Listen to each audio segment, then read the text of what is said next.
And we're back. Now we've installed the foam support rail system, and you start to see things start to square up. The rails are really your first 6 inches high. That's going to be the height of your air chamber. And in this particular model, this cover is going to hold 3 layers of foam for a 12-inch mattress cover. So you'll have 2 inches, 2 inches, and 2 inches to create the rest of the pillow top. And what we're doing here is creating a squared up design.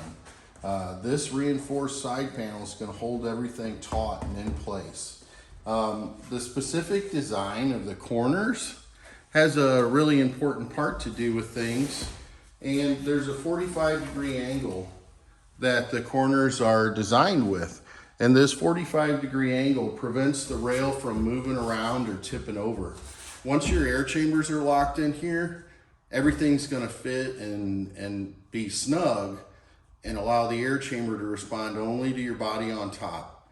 This really is the science behind ending bed sagging, and I hope to show you more videos about the top panel and the couple foam layers we offer. They're really high quality and designed to support your body from head to toe. Make it a great day.